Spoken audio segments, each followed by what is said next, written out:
de máquina. Luchas, informaciones y cultura del mundo de los y las trabajadoras.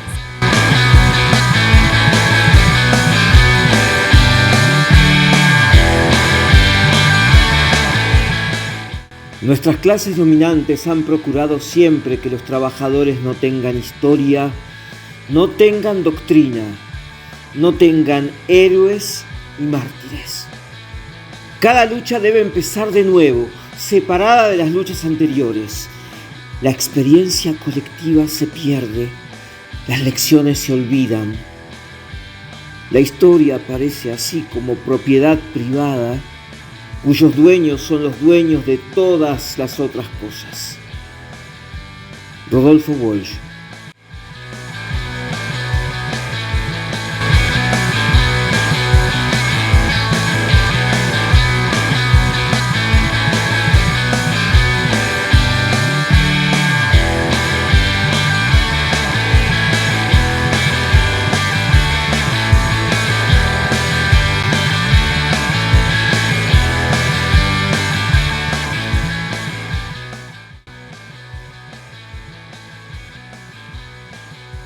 Soy Sebastián Díaz Infante. Soy el Tano Rombolá. Y juntos hacemos Carne de Máquina. Somos parte de un equipo junto con Lito y Flor, que son el soporte técnico, con Fede y Laura en las entrevistas y con Raúl, que nos da su columna de opinión todos los fines de semana. Y a su vez con la participación especial de Mario Mar Medina, que es el que hace la introducción de todo.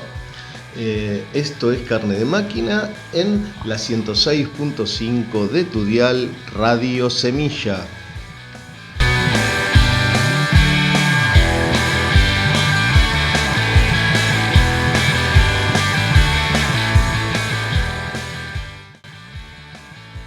Bueno, Sebas, entonces vamos al programa que siempre se centra en una temática. Esta vez es la precariedad laboral. El trabajo precario, el trabajo no registrado, las aplicaciones, el trabajo precario en el Estado. Esa será la temática, ¿no? Así es, vamos a estar hablando con gente que está en el Estado, con compañeros que están como monotributistas en vez de estar perteneciendo a planta permanente. Cada vez es peor, cada vez estamos peor. Entonces vamos a estar hablando con diferentes trabajadores que vayan contando su historia, y vamos a ir hablando de que cada vez hay más precarización en el país. El trabajo en negro, el trabajo en las aplicaciones, el trabajo no registrado en distintas áreas de la economía, y los contratos basura, etc. Ese será el tema central de este programa. ¿Y vamos a la música, Seba? Así es, damos paso a un nuevo temita. Seguimos con Los Fusiles y las Rosas de Doña Peta.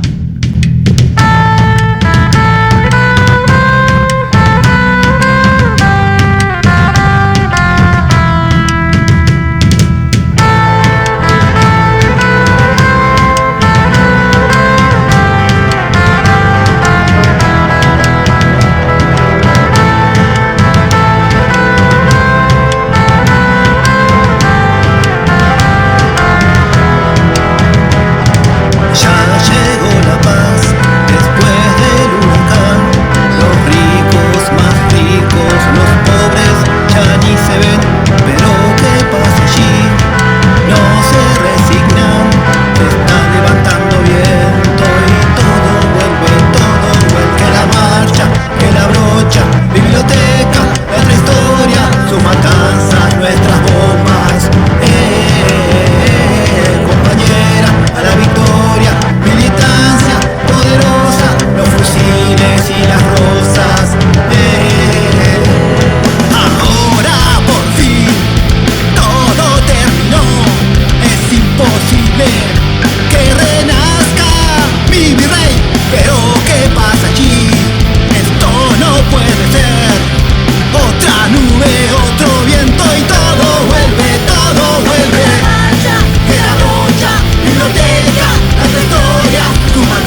Antes de ir a la temática de este programa, vamos a ver qué pasó en la semana, Seba.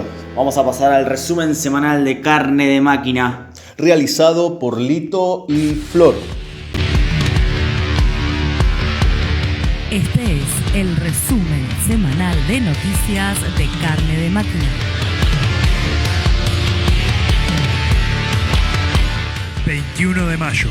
Movilización mundial contra Monsanto, Bayer, Syngenta y todas las multinacionales productoras de agrotóxicos. Los y las integrantes de Carne de Máquina estuvimos presentes reflejando las opiniones de Cecilia Gárgano, Matías Blaustein, Ignacio Bocles, Guillermo Folguera y el isleño Juan Carlos García. Material disponible en nuestras redes sociales. 24 de mayo. Trabajadores de la línea 60 junto a compañeros y compañeras solidarias de otros gremios realizaron un corte en la Panamericana a la altura de Ingeniero Maswich.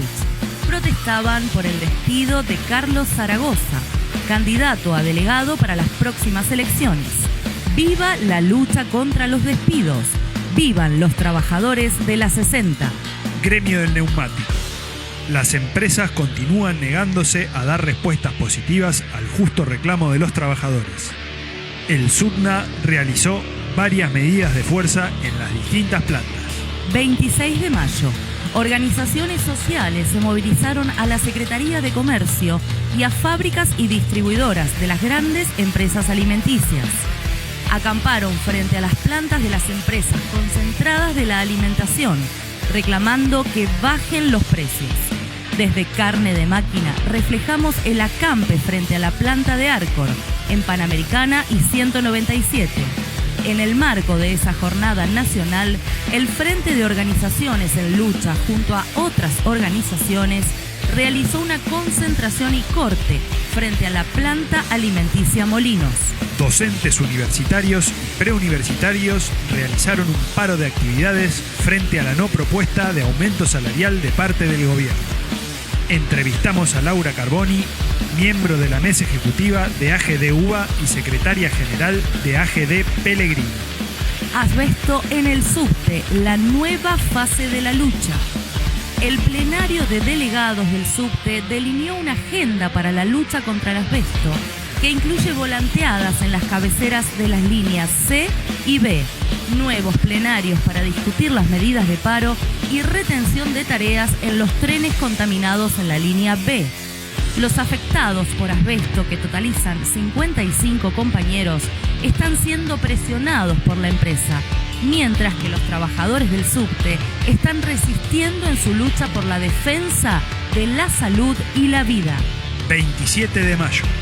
Solidaridad con Jorge Haddad y Juan Manuel Di Vicenzo, docentes de ADEMI sancionados por el gobierno de Rodríguez Larreta y su ministra Acuña por enfrentar el ajuste y la precarización laboral, salarial y educativa.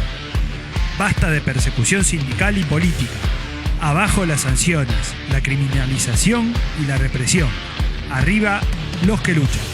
Villa Albertina, testimonio de la madre de Ignacio Seijas.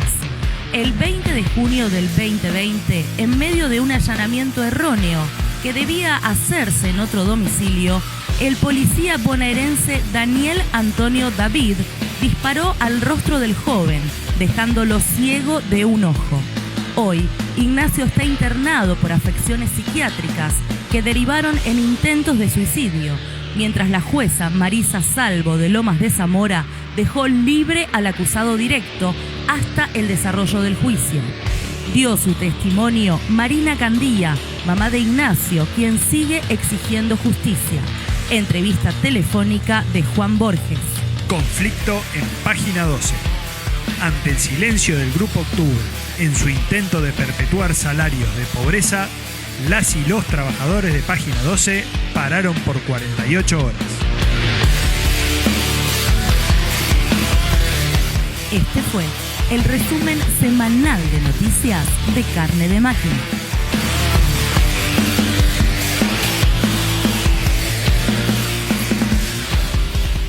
Acabamos de escuchar el resumen semanal de Carne de Máquina.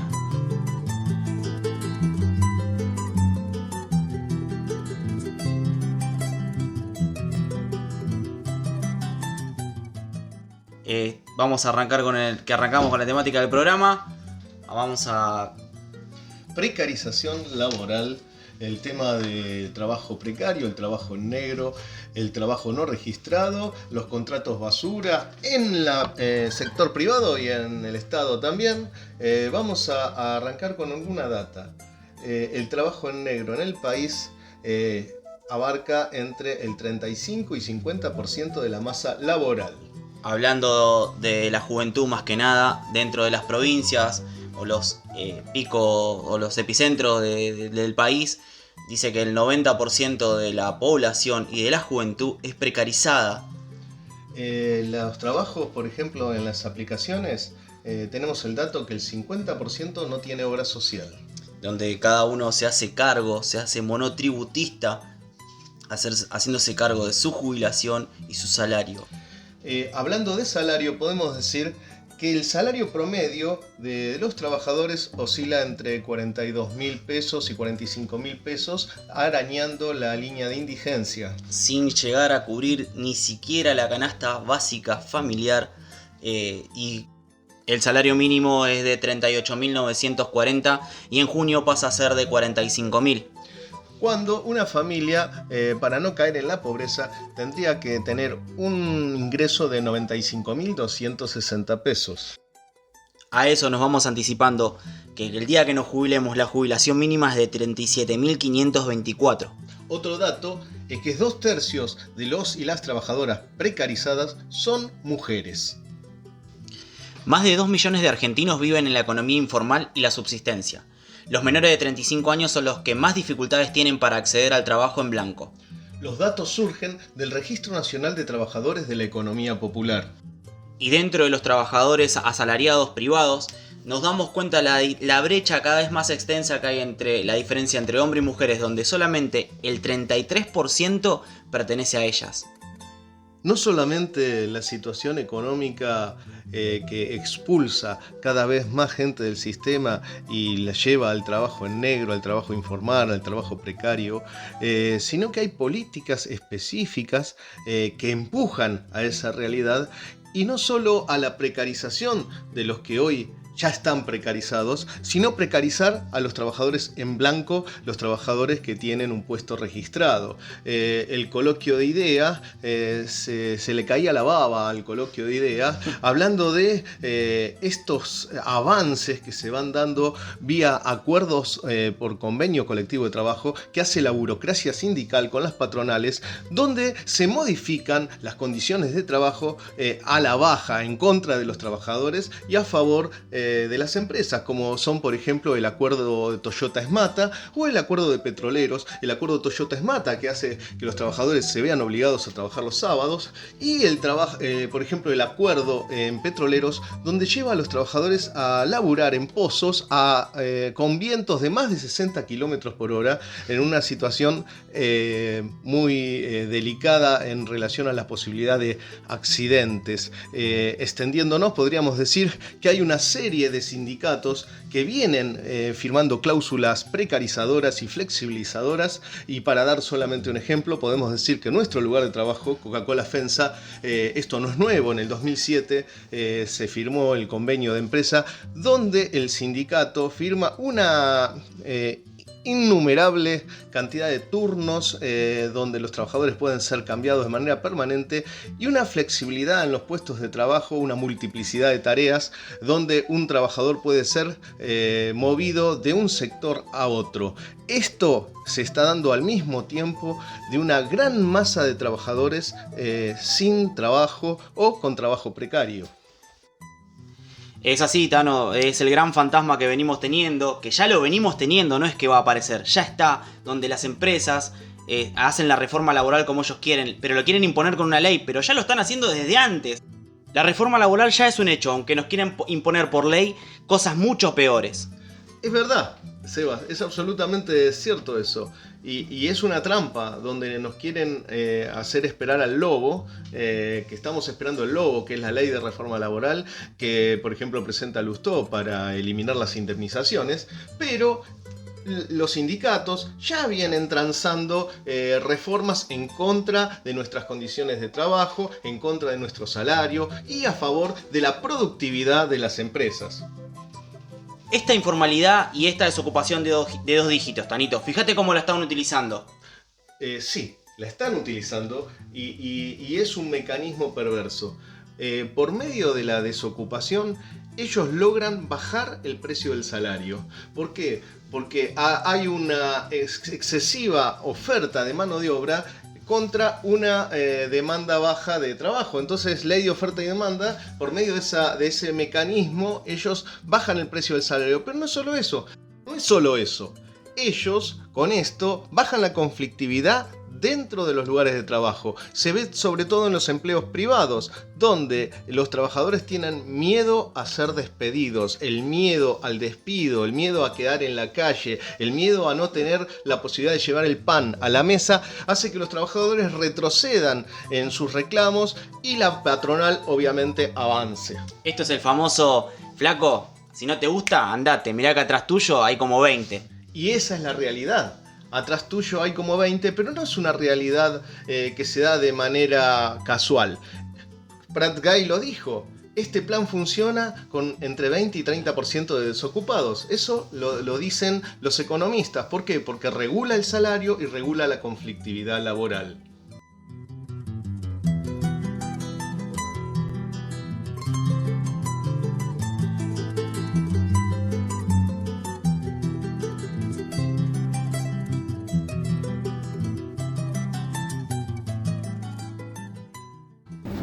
Vamos a llamar a Giselle Santana, trabajadora del INTI y secretaria general de la CTA en Zona Norte.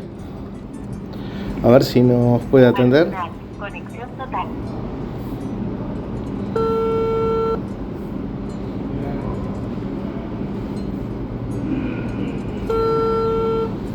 Hola. Hola Giselle. Sí. ¿Qué tal? Te llamaba por el tema que habíamos hablado, ¿no? El tema de la precarización laboral. Estamos hablando con Giselle Santana, trabajadora del INTI y secretaria general de la CTA Zona Norte. ¿Me equivoco o está bien? No, está bien, de la CTA Capital Regional Norte. Ah, bien, de la CTA Capital Regional Norte. Justamente como hablábamos fuera del aire, hay mucha gente que cree que en el Estado las cosas están en norma, que no hay precarización o flexibilización en el Estado. Sin embargo, no es así. Quería que nos cuentes un poco las cuestiones de la precarización laboral en el Estado. Bueno, es como vos decís, la lógica indica, ¿no?, que el Estado, que se supone que es quien controla, además, a los privados y a través del Ministerio de Trabajo, establece determinadas normas y demás para las relaciones laborales, debería tener las cosas en orden, ¿no? Como que el trabajo digno empieza por casa, decían los compañeros y compañeras de la Junta Interna de Arte de Trabajo. Pero la verdad es que eso está muy lejos de ser así y que hay una enorme hipocresía cuando desde el Estado se habla de combatir la precarización laboral o de combatir lo que llaman el trabajo en negro, mal llamado trabajo en negro, ¿no? El trabajo no registrado, cuando el propio Estado permanentemente precariza y flexibiliza nuestras condiciones de trabajo como laburantes estatales. De hecho, creo que lo que más demostró, digamos, más claramente demostró la situación en la que nos encontramos en el Estado fue justamente lo que ocurrió durante el macrismo. Durante el macrismo hubo 35.000 despidos en el Estado. Y esos 35.000 despidos fueron posibles justamente porque los trabajadores y las trabajadoras estábamos absolutamente precarizados, con contratos basura. Hay un cálculo de alrededor de 60.000 compañeros y compañeras en todo el Estado que están precarizados, digamos, con diferentes formas de contratación. Es decir, que no estamos en la planta permanente del Estado, que es lo que indica la Ley de Empleo Público. Y acá me permito hacerte un paréntesis de por qué existe esta ley y por qué existe la planta permanente en el Estado. Porque muchas veces se habla de los trabajadores y las trabajadoras del Estado, bueno, de miles de formas, ¿no? Somos ñoquis, somos un gasto, somos déficit fiscal, etcétera, etcétera. Pero justamente existe una ley que protege nuestro trabajo para que esto no se convierta en una especie, digamos, ¿no? de bolsa laboral de cada administración o gobierno que cuando agarra la manija, digamos, ¿no? Y una nueva gestión, que eche a los trabajadores que estaban y que contrate a los que supuestamente le responden políticamente. Es la manera de tener más o menos un Estado con trabajadores y trabajadoras que se dediquen a implementar las políticas públicas de ese Estado, más allá de quién gobierne. Eso es lo que supuestamente debería garantizar la ley de empleo público y la planta permanente, que no nos puedan despedir de esta forma tan arbitraria. Bueno, eso está absolutamente congelado desde los 90 para acá. La reforma del Estado del menemismo lo que hizo fue congelar las plantas permanentes y a partir de ahí todos los que fuimos ingresando al Estado lo fuimos haciendo con diferentes formas de contratación, a cual más precaria. Y ahora, en este último tiempo me refiero a los últimos años del gobierno kirchnerista y el macrismo fundamentalmente, una cantidad de ingresos con contratos de monotributo en el Estado que es increíble. O sea, son miles de compañeros y compañeras que trabajan con esta modalidad en el Estado, que es directamente un fraude laboral. Exactamente. Esos contratos son un abierto fraude laboral, donde se intenta encubrir la relación laboral, ¿no? Esos contratos de locación son fraude laboral abierto. Absolutamente, y que esto ocurra en el Estado es gravísimo, porque se supone que el Estado es quien debería garantizar, perseguir estas situaciones que sabemos que existen en el ámbito privado, por supuesto, pero que el Estado, que después manda inspectores del Ministerio de Trabajo para ver las condiciones en pymes o en talleres y demás, y en sus propios organismos mantiene estas formas de contratación donde no hay aguinaldo, no hay vacaciones, no hay ningún derecho laboral, no hay licencias, no existe absolutamente nada. Es casi lo mismo que, no sé, alguien que viniera a prestar un servicio circunstancialmente, arreglar una cañería, tiene la misma formalidad su relación laboral que la de un compañero o compañera que todos los días ficha en su lugar de trabajo, cumple su horario y demás, pero con esta modalidad trucha, ¿no?, de contratos monotributos. La verdad es que es una situación muy extendida y una demanda histórica de los trabajadores y las trabajadoras del Estado, el pase a planta permanente, ¿no? Terminar con esta situación de precarización. Y en relación a eso, ¿qué posibilidades hay de unificar la lucha, ¿no?, en función del pase a planta permanente? ¿Cómo ves esa cuestión?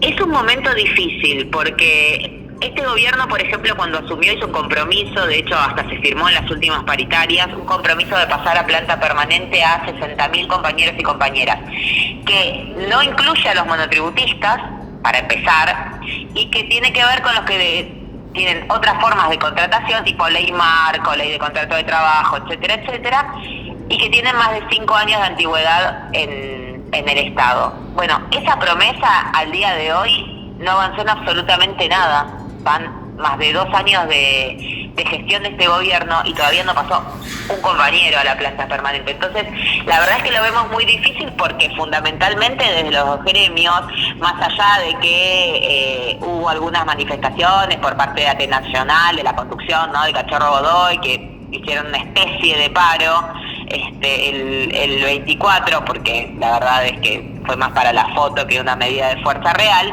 y plantean que el gobierno no está cumpliendo con esa promesa, pero después no hay ninguna iniciativa real de lucha para poner en juego, ¿no?, la energía, la fuerza de los trabajadores y las trabajadoras del Estado. No hay asambleas, no hay plenarios de delegades, no hay instancias de debate y de organización de medidas de fuerza que primero nos permita organizarnos dentro del Estado y que después nos permita incluso coordinar y articular esa lucha con otros sectores de la clase que están en la misma situación o incluso peor, ¿no?, pensando en los trabajadores de aplicaciones, ¿no?, en situaciones incluso de cero registración, como muchos trabajadores y trabajadoras en pymes, en comercios y demás, pero si no empezamos por poder poner en pie, aunque sea la pelea, en nuestro propio sector, evidentemente no hay ninguna condición para coordinar esa pelea. Es una lucha que tenemos que dar desde abajo, incluso contra nuestras propias direcciones, no solamente contra el gobierno que nos precariza, sino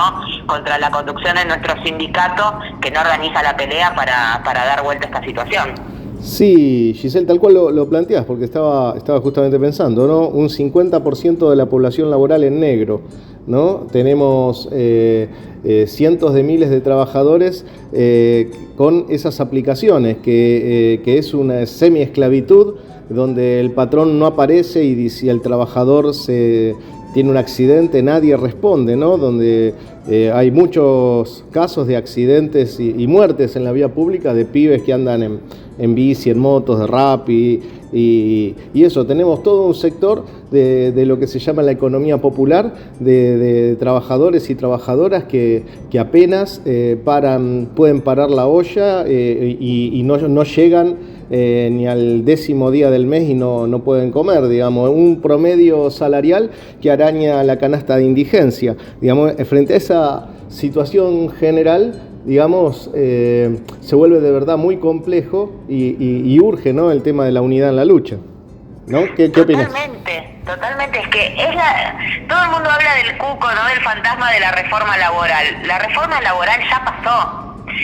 No, por supuesto no tuvieron la fuerza para imponerla como querían, ¿no?, con una ley y que todos al mismo tiempo perdemos absolutamente todas nuestras conquistas y derechos adquiridos, pero lo cierto es que la situación de la inmensa mayoría de la clase hoy es esta que vos describís. La principal precarización es la de nuestro salario. Hoy somos pobres teniendo trabajo. Y esa es una situación de absoluta precariedad, porque es la precariedad de la vida, el no saber cómo vas a hacer para sobrevivir los 20 días del mes que te quedan cuando ya se agotaron los ingresos, o qué otro laburito más te vas a inventar con jornadas extenuantes, las horas extras donde se puede. O sea, la pelea histórica que se dio por las 8 horas de trabajo, 8 horas de ocio y 8 horas de descanso, en la práctica está perdida, porque ¿cuántos trabajadores o trabajadoras pueden hoy vivir trabajando 8 horas nada más? O sea, pueden, ¿no?, cubrir lo que necesitan. Y ante esto hay una pasividad, una complicidad por parte de las burocracias sindicales, de las conducciones de las centrales y demás, que es tremenda, ¿no? Y entre la derecha más derecha y el gobierno y demás, si bien discuten en teoría sobre las condiciones del trabajo, quién es más flexibilizador o quién quiere una reforma más profunda, lo cierto es que nuestras condiciones de trabajo y de vida son cada vez peores, y que eso se podría resolver si ponemos justamente, si recuperamos las formas de lucha tradicionales de nuestra clase y ponemos toda nuestra fuerza en una pelea coordinada, unitaria, a nivel nacional. Yo lo escuchaba el otro día a Jofra respecto del tema de los salarios y de la inflación, y él decía, qué fácil sería, ¿no?, si todos los trabajadores y las trabajadoras fuéramos al paro, un paro por tiempo indeterminado, estaríamos resolviendo la cuestión del salario, de la paritaria, de las condiciones, así de, digamos, no de fácil, porque nunca, ¿no?, la lucha es fácil, pero cambiaríamos absolutamente la relación de fuerzas con las patronales y con el gobierno. Y esto hoy es a lo que más le temen las burocracias de todo color, ¿no? De cualquier cosa menos poner en juego la fuerza de los trabajadores y las trabajadoras organizadas. Es así. En eso está la clave. Está la clave ahí, ¿no? En la unidad, en forjar la unidad de todos los sectores de la clase trabajadora, ¿no? De los sectores precarizados, de los sectores desocupados, de los que no están desocupados, que trabajan. Evidentemente nadie puede vivir sin trabajar y bueno, es una pelea por unir a los compañeros sindicalizados con los compañeros de los movimientos sociales y dar una pelea en común. Tal como decís vos. Bueno, Giselle, te agradezco mucho tu tiempo. ¿Querés decir algo más? No, la verdad es que me encantó la propuesta de la nota, porque me parece que es importante que los trabajadores y las trabajadoras empecemos a reflexionar sobre esto, sobre nuestras condiciones de vida, de laburo y sobre todo sobre las herramientas que tenemos a la mano para empezar a transformar esta realidad que nos proponen, ¿no? Este sin salida que nos proponen, tratar de recuperar un poco nuestras mejores tradiciones, nuestras mejores herramientas de lucha.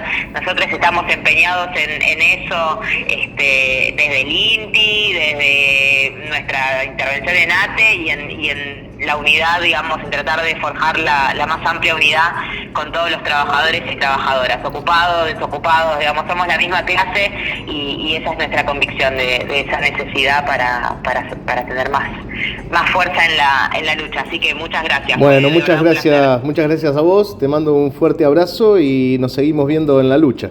Un abrazo. Un abrazo. Un abrazo grande. Chau, chau.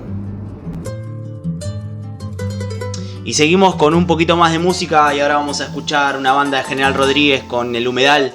Vamos a escuchar a Típica.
Bueno, vamos a darle paso, vamos a abrir nuestra puerta verde, vamos a abrir nuestro espacio cultural, literario.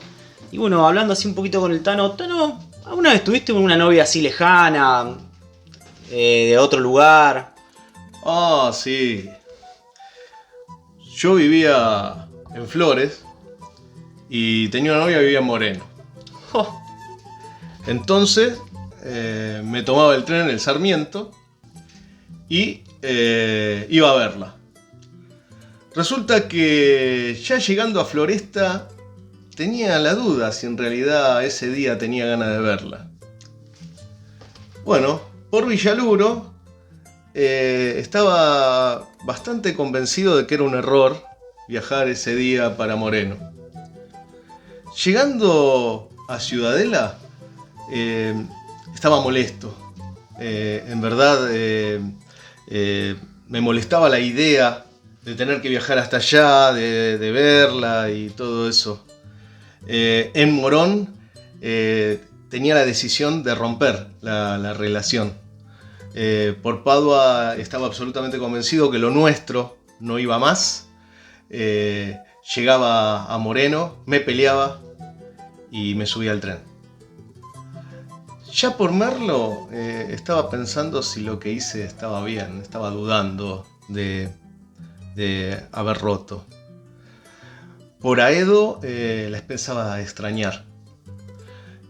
Llegando a Liniers estaba decididamente llorando por esa decisión que pensaba equivocada. En Floresta estaba loco de amor por ella y la extrañaba. Y así, durante toda esa época, fui yendo hacia lo que odiaba y alejándome de lo que amaba. No es un relato mío, sino es de Alejandro Dolina. Hermoso, hermosísimo. Y bueno, siguiendo con lo nuestro, como siempre hablamos, que nos mandes tu material para que lo podamos leer, escuchar o mismo compartir, que nos escribas a nuestras redes, que hables con nosotros y que podamos exponer lo tuyo y que sea parte de lo nuestro. Cántate algo, Seba, ¿por qué no te cantas algo? Así incentivamos a los oyentes a que hagan sus cositas y nos las envíen. Bueno, vamos a ver cómo me sale. Este es un tema de Jairo que se llama El Ferroviario. Y dice algo así. Yo soy el ladrón de trenes que está en la fotografía, reclamado, vivo, muerto por toda la policía. Mirando bien el retrato, no salgo favorecido y llevo la barba crecida. Parezco un hombre jodido, no crean lo que están viendo y vayan a preguntar. En el barrio me conocen, yo soy un tipo legal. Mi abuelo, mi padre y yo, los tres fuimos ferroviarios, pero pararon los trenes porque eran deficitarios. No se anduvieron con vueltas, dejaron todo desierto, el Mitre quedó vacío y el Belgrano medio muerto. ¿Qué es lo que hace un ferroviario cuando le quitan el tren? Primero se vuelve loco y después empieza a beber.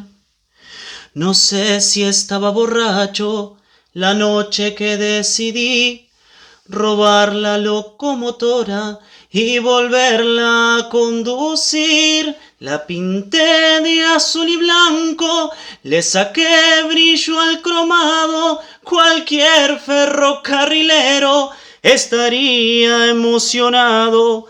Llevo 10 días fugado, me sigue la policía. Ellos rodean a Hernando, yo estoy en Jesús María. Cuando se acaben las vías, tendrán que leer los diarios. Yo no pienso recular, palabra de ferroviario. Muy bueno. En honor a todos los ferroviarios y en el momento que cerraron los trenes y dejaron tanta gente en la calle, lo va todo dedicado para ellos. Un fuerte abrazo a los compañeros ferroviarios y en particular a los compañeros de Castelar Solamente Prensa Ferroviaria. Y seguimos con un poquito más de música, cerramos por un ratito La Puerta Verde y pasamos con Presidentes Muertos junto a Barrio Lindo acaban con la masacre del cuerpo. Cortamos un poco con la dulzura.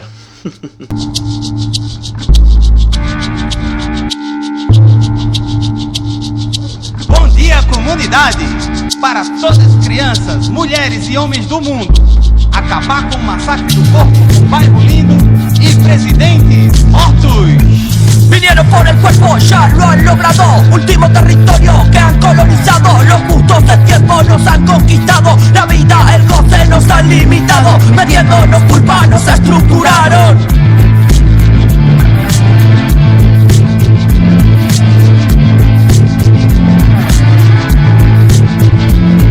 Respira, percibe el ritmo, elige. Ni papá ni himno transforma. Ese pesimismo comparte. Fuerte vitalismo, respira. Un poco más lento, percibe cómo entra tu cuerpo, nos nutren y nos alimentan el fuego. El aire y la tierra disloca. Toda esa inercia detiene. La furia, impaciencia, aprende. No busques la esencia. Aquí gobierna apariencia. Acabar con la masacre del cuerpo, un nuevo desafío, respira argumentos. Acabar con la masacre del cuerpo, un nuevo desafío, respirar más lento. Tuyo es el cuerpo, tuya la decisión. No sirve la opinión de ninguna religión. Obligados a vivir de manera estructurada, bajo postura de la iglesia sagrada. Que predican misericordia, predican el perdón, predican el respeto, amor y salvación. Que existe el paraíso, que existe el infierno. Si gozas de tu cuerpo, hay castigo eterno. Limitaron nuestra mente con la idea del pecado. Deciden por nosotros que es lo bueno, que es lo malo. Respira, percibe, disfruta este mundo. El ritmo, el amor, la sangre nos nutre. La lucha ha generado el correr de un nuevo tiempo. Los de Adán y Eva, sabemos puro cuento. De pie seguiremos, que llegue este momento. Acabaremos una vez con la masacre del cuerpo.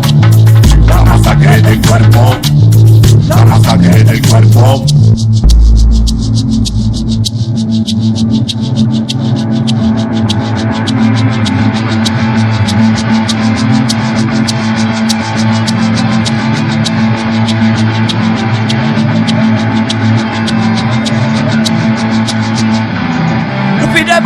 Agarrados de la mano, pateándole el culo al cacual con su mambo. El mambo es donde yo creo, hermano. Maldito sistema nos ha engañado. Vino, angustia, amor y odio. Obrar disconforme, el gran repertorio. Amor no es amo, me dijo el demonio. Que ardan relojes y la angustia movamos. Entre todos juntos algo respiramos. El ritmo del aire es la meta, el cuerpo, la última receta, respira. Mucho aire no queda, el ritmo lo pone el sistema, amor. Nunca lo sabremos, límites que desafiaremos, relojes y las religiones, los obvios de estos ladrones. Acabar con la masacre del cuerpo, un nuevo desafío, respira argumentos. Acabar con la masacre del cuerpo, un nuevo desafío, respirar más lento. Acabar con la masacre del cuerpo, un nuevo desafío, respira argumentos. Acabar con la masacre del cuerpo, un nuevo desafío, respirar más lento.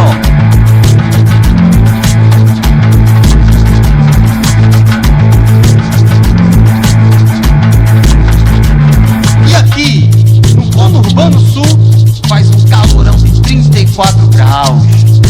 Não se esqueçam, meus amores, lo que mata no es la humedad, son las normas establecidas.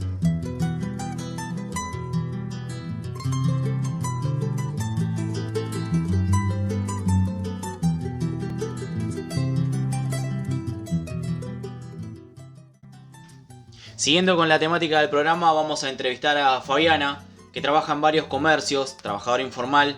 Bueno, pasamos a la entrevista.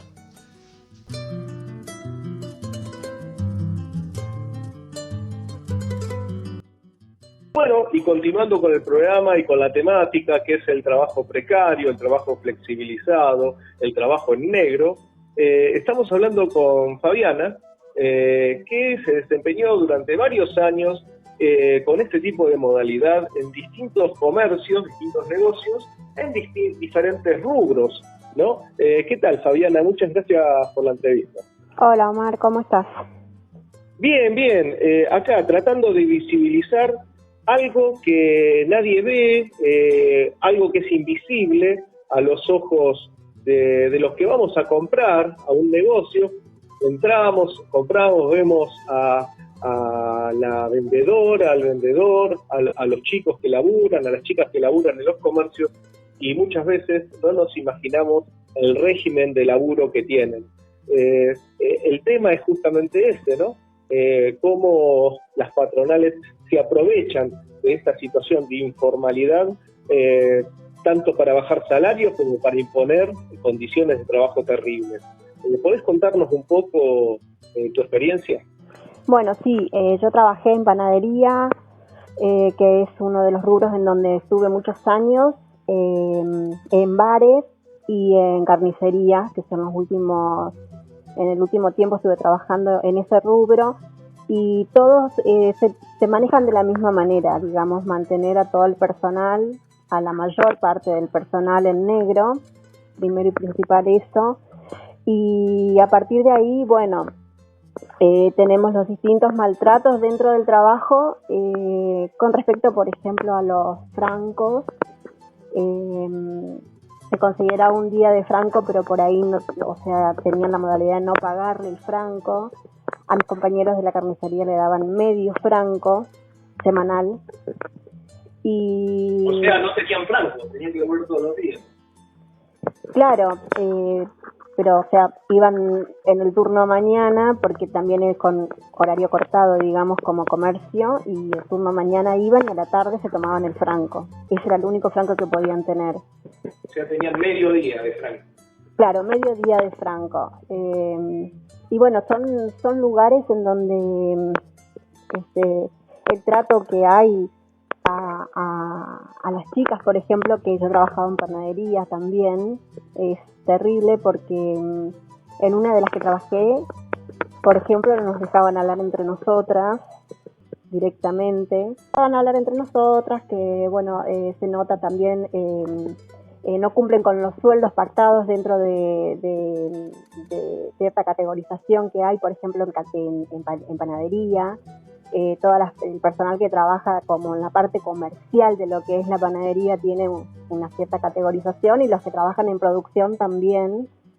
Así que bueno, esas cosas tampoco se cumplen. En la carnicería, que fue el último trabajo que tuve, no nos pagaban aguinaldo. O sea, bueno, esas son cosas que suceden en estos tipos de trabajo, lo mismo que en los bares. Los bares son otros trabajos en donde...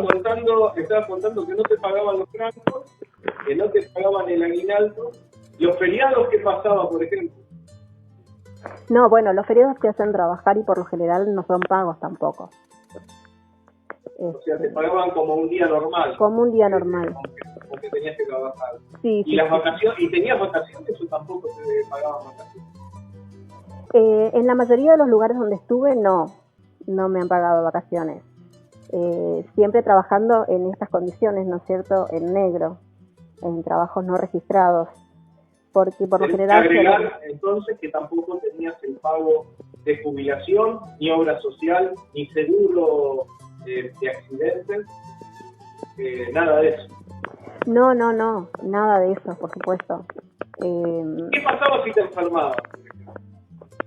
Bueno, en el último trabajo que tuve no te consideraban el día, digamos, no te lo pagaban. Vos, aunque presentes certificado médico, no se consideraba el día como... Porque inclusive en algunos trabajos te hacen un día de jornada laboral, digamos, te lo pagan en el día, ¿entendés? Entonces, ese pago diario hace de que vos, si no te presentás a trabajar, no cobrás. Exacto, si no trabajás, no cobrás. Claro. ¿Y cuánto están pagando, por ejemplo, el día de trabajo en ese tipo de comercio? Mira, son más o menos unas 10 horas de trabajo por día y pagan 1.200 pesos.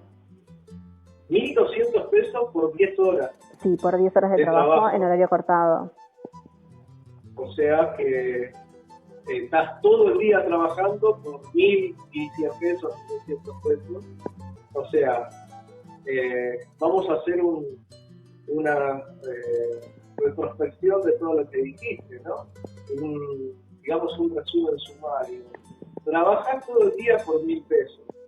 No te pagan aguinaldo, no te pagan vacaciones, no te pagan los francos, no te pagan los feriados, no te pagan la enfermedad, ni te hacen aportes jubilatorios, Claro.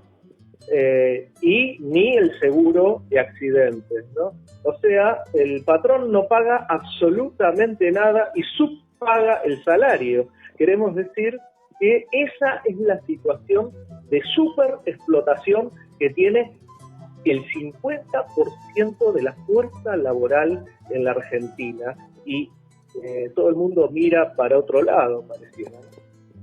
Sí, lo que pasa es que no es algo visible ni algo que se pueda contar habitualmente. No hay quien pueda contar qué es lo que pasa puertas adentro de los negocios. Lo que se puede ver cada tanto cuando algunos compañeros pueden defenderse entre ellos frente a esto, son denuncias que se hacen a algunos comercios, que inclusive a veces salen en la tele, pero bueno, no pasa más de ahí, digamos, ¿no?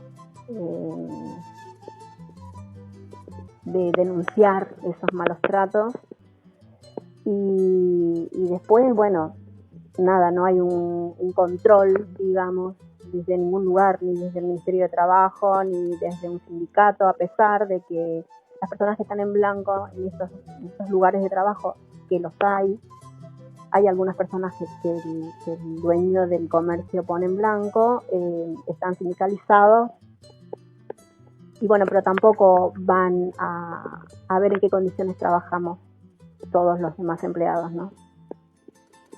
Sí, obviamente que el sindicato brilla por su ausencia, o si va a hablar con el patrón a ver si le tira unos pesos, y por otro lado, en lo que es el control estatal, el Ministerio de Trabajo también, está todo más o menos arreglado, eso está claro, porque si no, esto funcionaría diferente, digamos, esto funcionaría con algún tipo de control, y sin embargo no pasa. Y es muy difícil también, por ahí en esto, corregime vos si me equivoco, en esas condiciones tan precarias, en esas condiciones donde cada trabajador se siente solo y donde el patrón genera sus arreglos individuales con cada trabajador o trabajadora en el lugar, cada trabajador se siente solo en el lugar, no ve la posibilidad de sumar fuerza con sus compañeros para enfrentar la situación. ¿Eso es lo que sucede en general? Sí, totalmente. Habitualmente pasa eso, o sea, inclusive los propios compañeros de trabajo suelen estar, bueno, se suman, digamos, a esto de que si vos te quejas por alguna cosa, no te gusta trabajar, no querés trabajar, ahora que tenés trabajo, te quejas, o sea, y ayudan un poco a toda esa cosa de que las personas no tienen esa ganas de trabajar. No quiero decir eso. ¿Cómo era que? O sea, se comen ¿cómo la es que decíamos de esa cosa del trabajo? ¿Cómo es que dicen? La cultura del trabajo. La cultura del trabajo. Que no o sea, tienen se la comen el cultura del discurso trabajo. patronal, ¿no? Que uno se tiene que bancar todo y ganar 2 pesos, y que eso te haría un trabajador digno y ferviente admirador o seguidor de la cultura pero del por trabajo. ahí vos me hablabas con respecto a que en estos trabajos no hay una colaboración, o no hay compañerismo dentro de que todos los que trabajamos padecemos las mismas cosas. No la hay porque los mismos trabajadores, los mismos compañeros tienen esa cosa, como viste, ese pensamiento de que vos tenés que ir y trabajar y bueno, listo, ya está. Entonces claro, porque se normaliza ese es el sentido común social que nos impone el sistema, ¿no? Y que se lo inculcan desde las redes sociales, desde los medios de comunicación, desde el Estado, desde chiquitos, desde la escuela, nos hacen creer que somos bestias de carga y que para eso vinimos a este mundo, ¿no? Para trabajar para un patrón y que tenemos que morir trabajando y que cuanto más trabajemos y menos ganemos, digamos, más trabajadores somos, y en verdad es todo un gran verso que para lo único que beneficia es la ganancia capitalista y la explotación de los trabajadores. Lo que pasa es que ese tema de la cultura del trabajo, lo que yo te quería decir era que no solamente está instalado frente al patrón mismo, que hace una semana atrás, sin ir más lejos, un señor dueño de un bar pedía trabajadores, porque no tenía trabajadores el señor, pero nadie sabe que en los bares es uno de los lugares donde yo también trabajé, que es con uno de los sueldos más bajos del mercado. Encima, si el bar es propinero, más te bajan el sueldo, porque supuestamente la propina que te pueden dar, teniendo en cuenta cuál es la propina que vos podés tener. Es un combo entre el propio compañero que no te ayuda a poder salir o quejarte o poder hablar sobre lo que estás viviendo, junto con también en los patrones. Los patrones ayudan a eso, de que uno es vago, que uno no quiere trabajar, de que no tiene cultura del trabajo. A eso me quería referir. Exactamente, esa es la ideología que quieren meter a la cabeza a los trabajadores y trabajadoras, es de alguna manera esa falsa ideología con la que dominan, ¿no? Porque la transforman en sentido común. Entonces, es algo razonable. El patrón tiene que ganar, incluso el patrón va a decidir cuánto te va a pagar, y si te paga 2 pesos tenés que trabajar por 2 pesos, porque si no sos un vago. Bueno, esas fueron las decisiones. Esas decisiones que vos estás hablando se tomaron, por ejemplo, en mi último trabajo, en donde de un momento a otro ninguno pudimos tener más francos, por darte un ejemplo. O sea, claro, ni las chicas que trabajamos en la caja, ni los carniceros podían tener francos, por ejemplo. Son decisiones, como decís vos, que es unilateral, digamos. El cartón dice que no hay franco, no hay franco. Y bueno, seguimos trabajando porque lo necesitamos. Claro, las condiciones... porque hay una sola voz, que es la voz del patrón. Nadie puede levantar la voz en esos lugares. Todo el mundo está doblegado y sometido por una relación de fuerza infinitamente superior del patrón, donde el trabajador o la trabajadora llegan a este lugar con una necesidad extrema de empezar a tener un ingreso para sostener a su familia, ¿no? Sí. Eso es así. Sea... Sí, te escucho.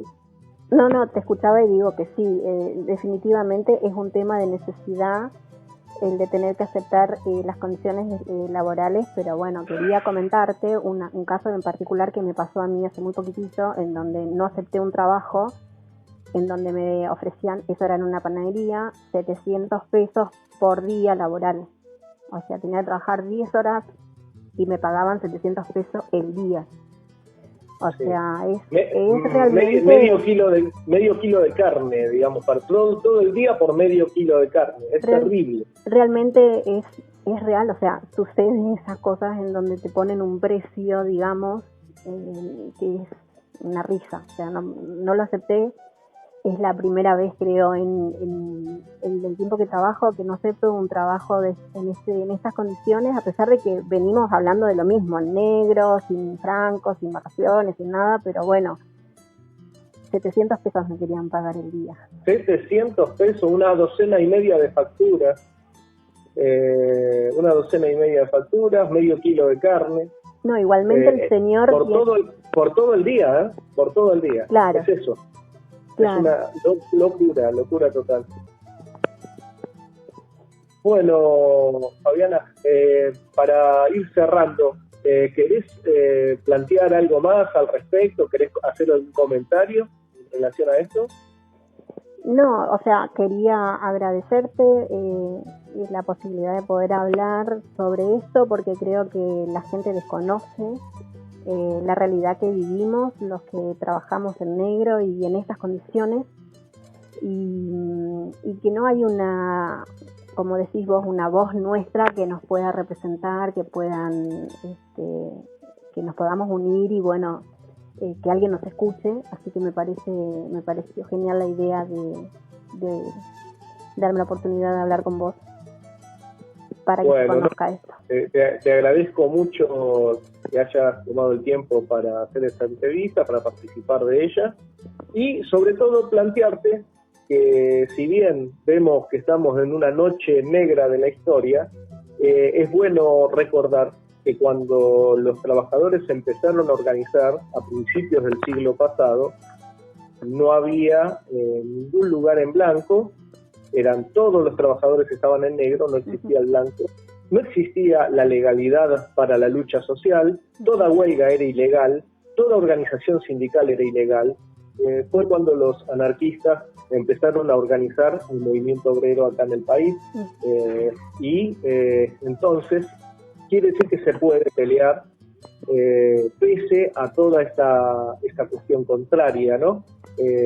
Estamos hablando del año 2022 y pareciera que estamos retrocediendo a principios del siglo pasado, pero es la realidad que nos toca vivir y en la que nos toca luchar, porque luchar es de alguna manera la única salida que tenemos los trabajadores para salir de esta situación. Te mando un fuerte abrazo y muchas gracias. Gracias a vos.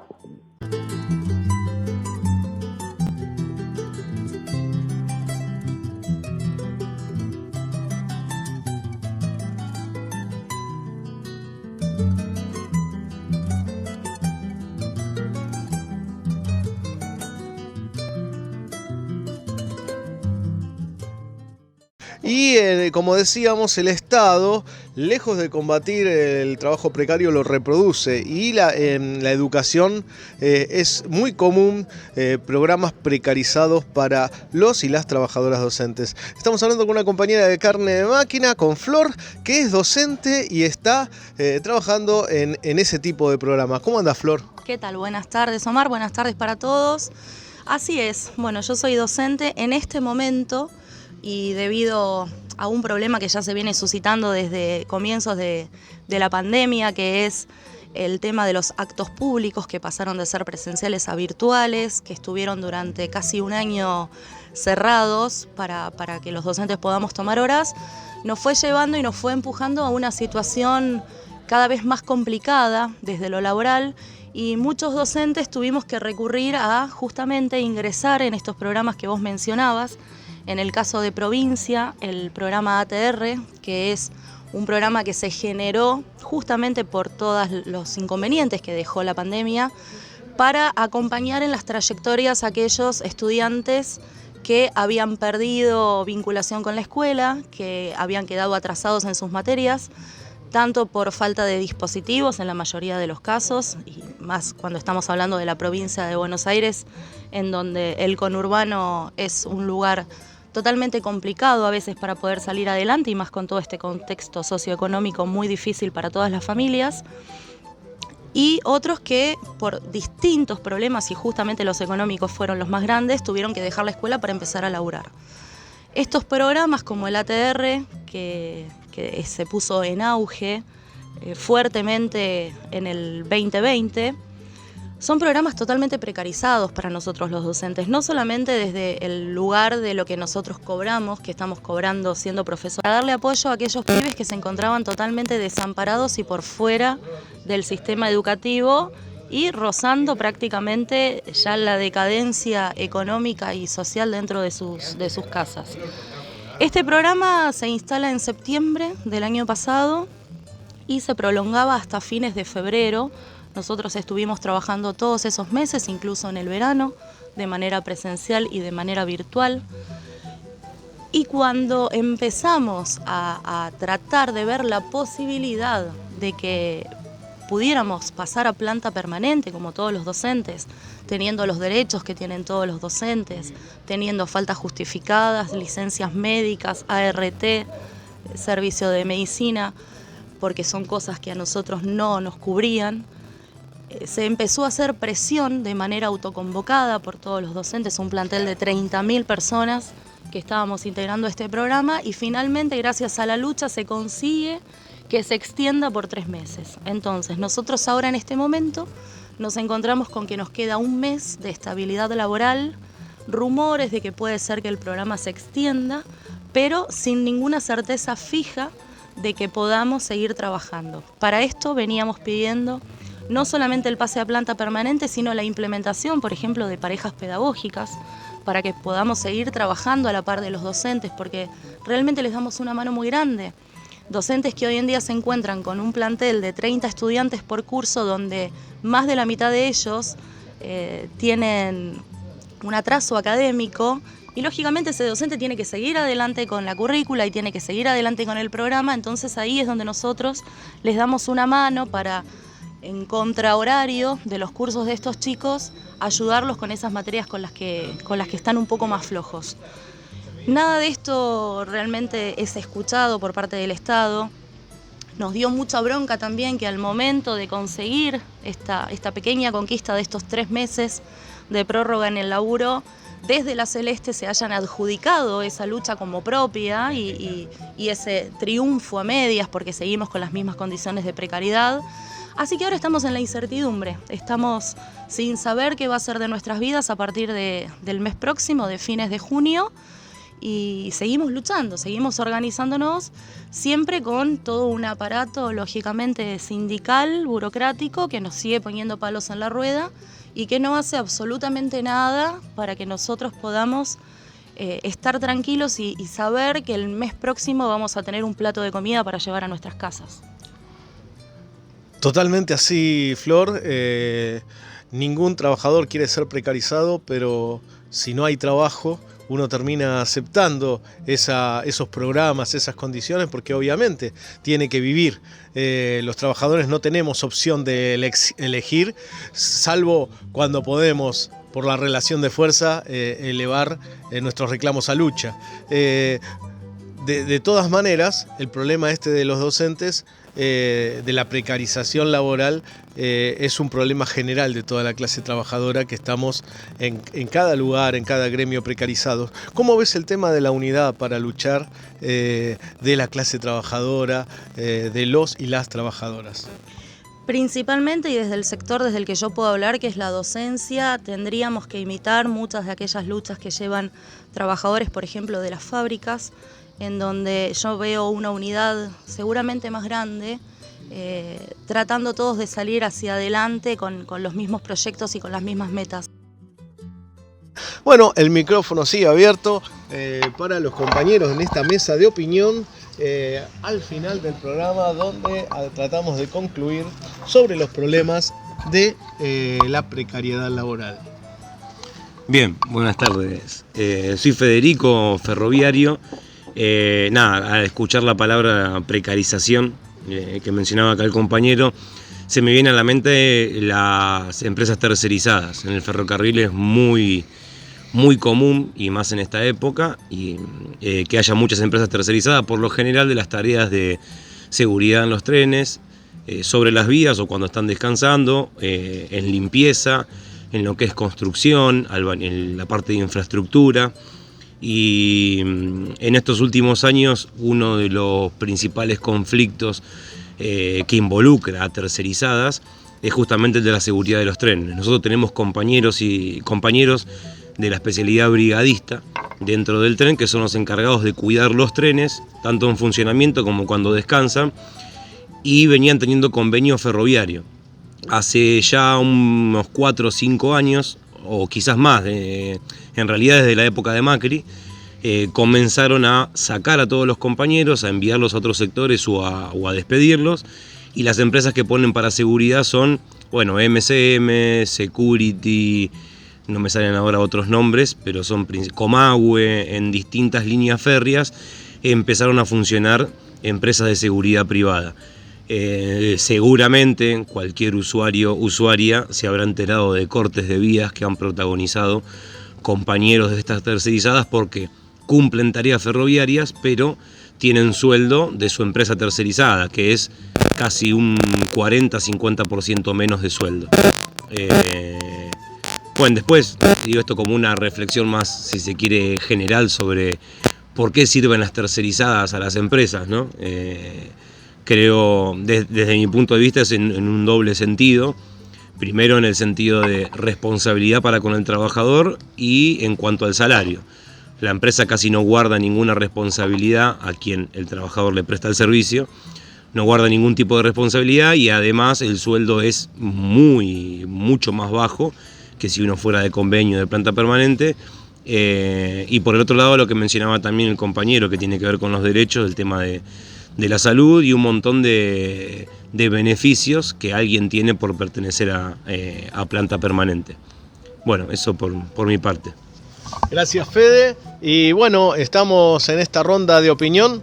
Lito, ¿querés tomar la palabra en relación al problema de la precarización, el problema del trabajo informal que tanto está desarrollando el sistema en función de la ganancia capitalista, ¿no? Sí, no sé si hay mucho más para agregar a lo que bien decían los compañeros. Creo que bueno, lo central es que entendemos por precarización, el mismo término lo dice, trabajar en condiciones más precarias. Actualmente, y sobre todo desde los medios, vemos que se habla de los trabajadores o de nosotros, ¿no? como si fuera un costo o incluso un gasto, ¿no? En lo que es una estructura productiva. Y se corre del centro que en realidad nosotros somos el principal engranaje de la máquina como trabajadores. Yo actualmente trabajo de otra cosa, es más, trabajo por cuenta propia, pero siempre fui metalúrgico, soy tornero y no vi un torno que se maneje solo, ni siquiera los CNC con los que laburaba, que había que programarlo, que había que ponerle y sacarle la pieza. Incluso había algunos que tenían un robot que les ponía y sacaba la pieza, pero ese robot había que programarlo y setearlo.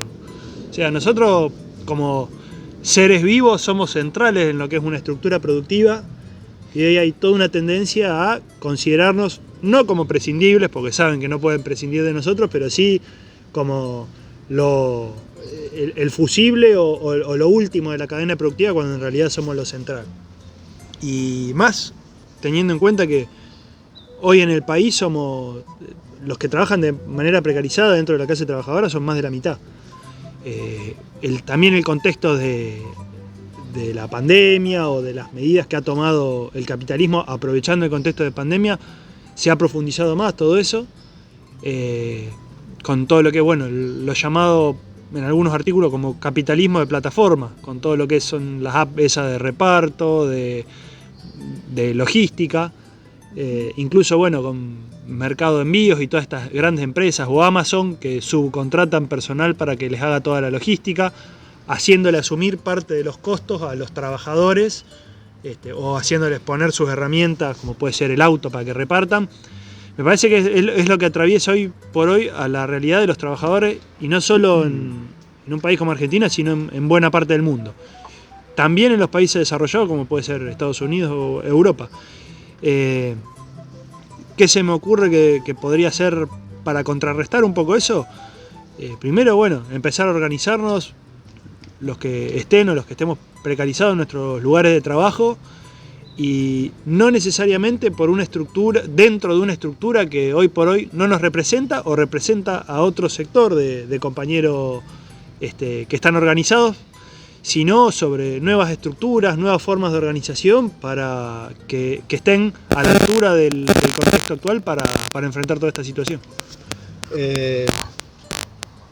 Muy bien, Lito. Lo que marca aparentemente la dinámica del capitalismo actual es la heterogeneización de la clase trabajadora. Nos dividen entre nacionales y extranjeros, ocupados, desocupados, pasantes, tercerizados, contratados, de planta permanente. Permanentemente nos dividen, y la burocracia sindical también nos divide a nivel de los gremios, y los sectores más combativos incluso se dividen en función de espacios de lucha, donde a veces, producto de la lógica de la lucha entre corrientes, también se generan ciertas divisiones. Es necesario romper creo yo, todas esas divisiones, pasar por encima, penetrar esas barreras, esas fronteras y lograr la unidad de clase para la lucha en contra de este flagelo que es la precarización laboral.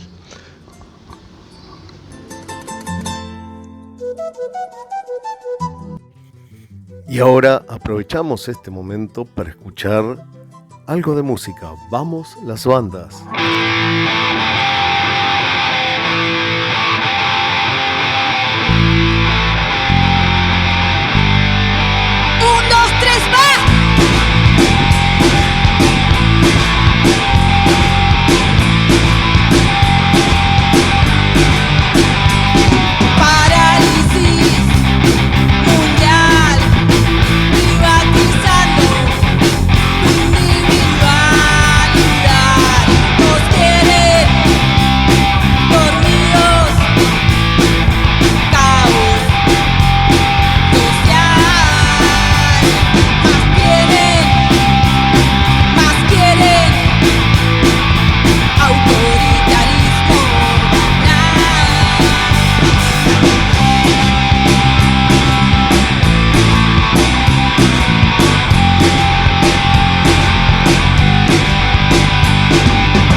Y estaba sonando Anestesia Social de Atípicas.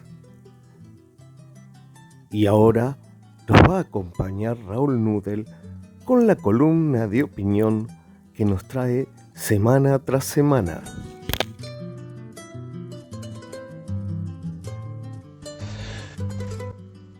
Hola compañeros, comenzamos la columna que semanalmente realizamos para Carne de Máquina con la mirada puesta en los procesos que viven los trabajadores a nivel nacional como a nivel mundial. En primer término, queremos señalar nuestro repudio a las sanciones impuestas al compañero Jorge Adaro y Manuel de Vincenzi, docentes de nuestra ciudad de Buenos Aires, sancionados por su actividad sindical a manos de la ministra de Educación del gobierno de la ciudad de Buenos Aires, Acuña, la cual, en una actitud dictatorial y manipuladora, cae sobre nuestros compañeros del sindicato ADEMIS. Para iniciar nuestra columna, comenzamos por señalar que en nuestro país y en todo el mundo, en todos los medios de prensa, pero comenzando en cada mesa, en cada ida al supermercado, a la carnicería, la verdulería y conseguir lo necesario para el sustento de la familia, el clamor en todo el mundo es el mismo: los precios. Los bancos y los fondos de inversiones en todo el mundo se preparan para un recrudecimiento sin precedentes de los disturbios civiles en Estados Unidos, Reino Unido y Europa, ya que la subida de precios de la energía y los alimentos eleva el coste de vida a niveles astronómicos. La información procede del jefe de un equipo que proporciona asesoramiento a bancos, a compañías de seguros y otras instituciones financieras. La información se considera altamente sensible. Los planificadores de emergencias de las principales instituciones financieras creen que los niveles peligrosos de colapso social en Occidente son ahora inevitables e inminentes. Es probable que se produzca un estallido de disturbios civiles en cualquier momento de este año, pero más probablemente en los próximos meses, cuando el impacto de la crisis del costo de la vida empiece a saturar la vida de todos. Realmente, señalamos nosotros, se avisora una agudización de las situaciones críticas a nivel internacional. En Chile, por ejemplo, hay crisis. De eso señala Resumen Latinoamericano, señala: no hay dudas, hay crisis, pero no la pagan los ricos, por el contrario, hacen retiros millonarios de inversiones transnacionales y de paso le recuerdan al gobierno títere de Boric y compañía que no pueden olvidar quién manda, las y los mismos poderosos de siempre. Desde el bloque de organizaciones populares se suman a los llamados a movilizarse contra los alzas de precio y la colusión. A todo esto, ¿quién es el responsable del hambre y el alza de los precios de alimentos? El foro de Davos se ocupó de culpar a Rusia por el aumento de los precios internacionales por la crisis alimentaria global, alegando que fue creada únicamente por Vladimir Putin. Sin defenderlo, pensamos que es una hipocresía absoluta. Hace 6 meses, el presidente del Programa Mundial de Alimentos de la ONU, David Beasley, hizo una solicitud única a los millonarios para que ayuden a combatir la hambruna, explicando que si las personas más ricas del mundo donarían meramente 6,6 mil millones de su riqueza colectiva, de los 13,1 billones, se podría eliminar el hambre mundial en 2022 y salvar millones de vidas. Esta semana, Oxfam emitió un reporte que detalla el aumento masivo de la desigualdad social a lo largo de la pandemia de coronavirus, que se cobró 20 millones de vidas. Oxfam reportó que ha emergido un nuevo millonario cada 30 horas en promedio durante la pandemia. Las corporaciones y las dinastías de millonarios que controlan una parte tan grande de nuestro sistema alimentario están disfrutando aumentos en sus ganancias, indicó el reporte. En paralelo, Joe Biden, presidente de los Estados Unidos, ha declarado repetidamente que el objetivo del gobierno de Estados Unidos es garantizar una guerra prolongada y dolorosa. En tanto, David Beasley, director del Programa Mundial de Alimentos, advirtió recientemente: ya estamos viendo disturbios y protestas mientras hablamos. Sri Lanka, Indonesia, Pakistán y Perú. Ya hemos visto dinámicas desestabilizadoras en Burkina Faso, Mali y Chad. Estos son solo las señales de lo que está por venir.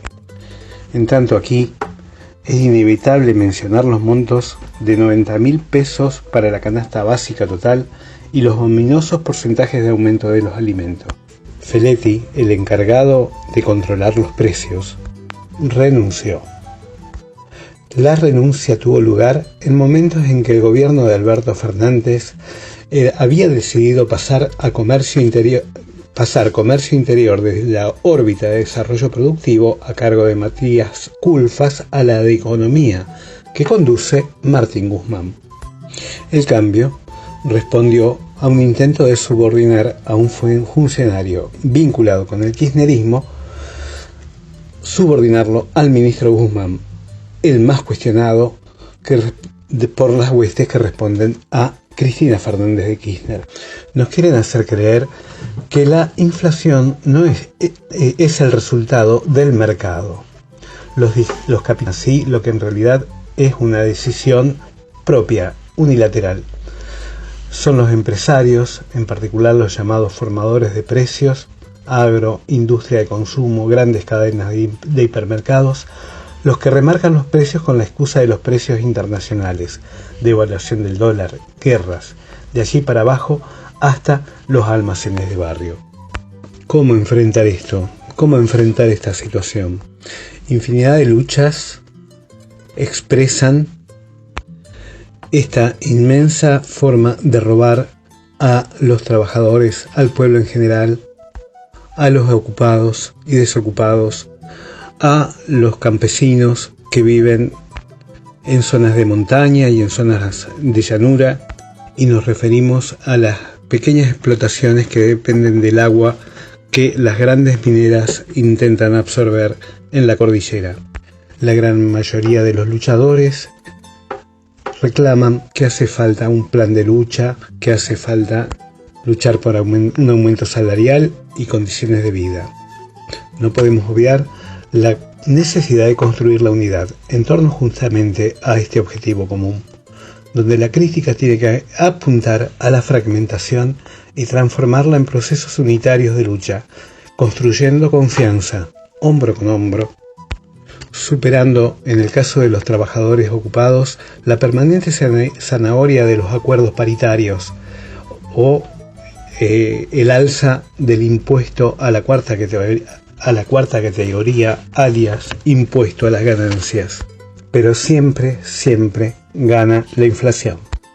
Destacamos, en este caso, los movimientos que hubo en Córdoba y en la zona de las grandes alimenticias de acá, de la zona de Gran Buenos Aires, particularmente en la planta de Arcor, de Panamericana y 197, así como el FOL Córdoba, la Asamblea por Trabajo y Vivienda, Pueblo Fuerte, llevaron adelante una acampe frente a las puertas de Bagley, señalando a las alimenticias, cuyas ganancias son inversamente proporcional a la situación de los sectores más vulnerables.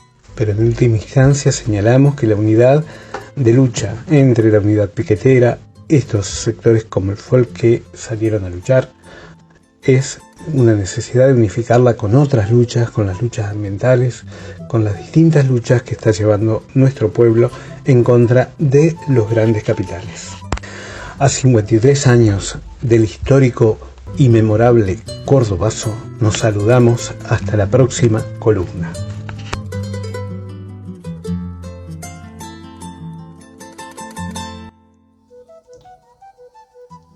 Nuestras clases dominantes han procurado siempre que los trabajadores no tengan historia, no tengan doctrina, no tengan héroes y mártires. Cada lucha debe empezar de nuevo, separada de las luchas anteriores. La experiencia colectiva se pierde, las lecciones se olvidan. La historia, así parece, como propiedad privada, cuyos dueños son los dueños de todas las cosas. Rodolfo Walsh.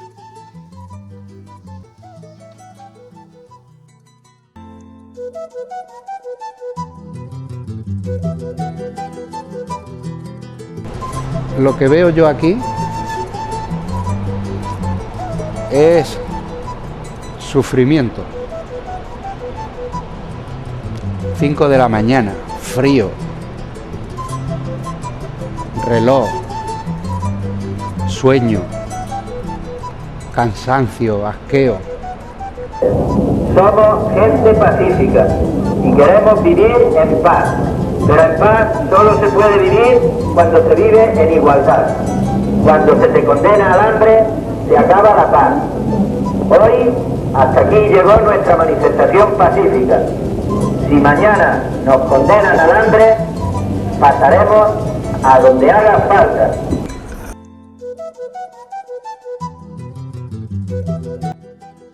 Y estamos llegando al final de nuestro programa, que giró alrededor de la precarización del trabajo informal, de la miseria aguda que vive nuestro pueblo trabajador.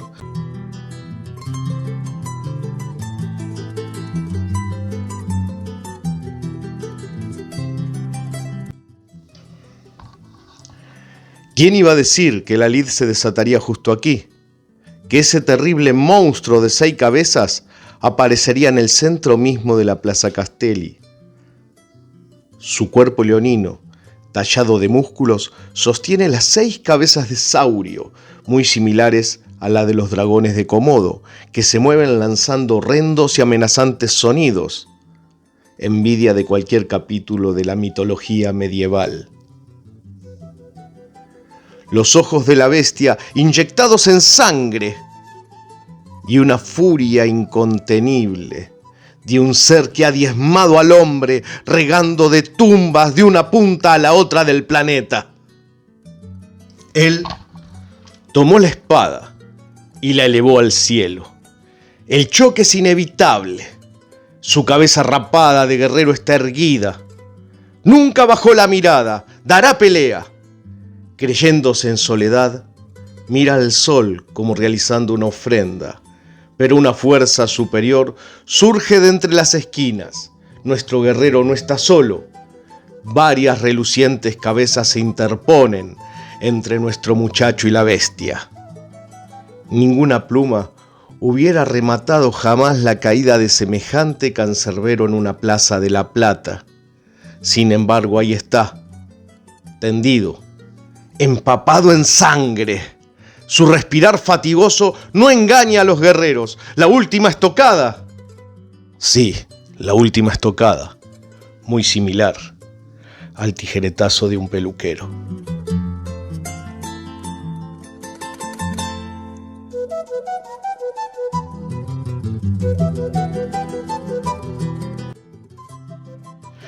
La batalla de la Plaza Castelli, escrito en algún momento de septiembre del 2015, en honor a Bocha y sus amigos y su lucha contra el cáncer.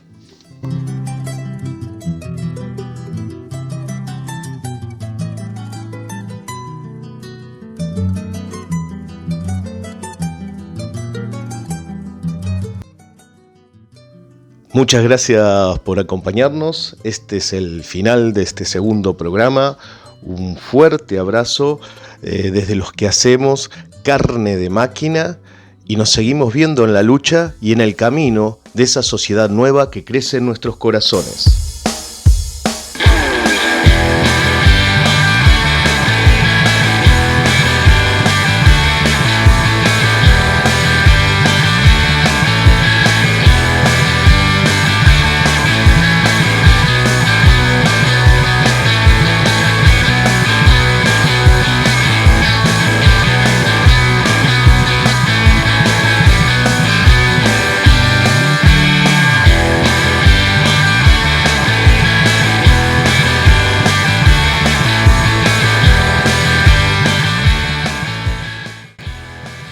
Esto fue Carne de Máquina.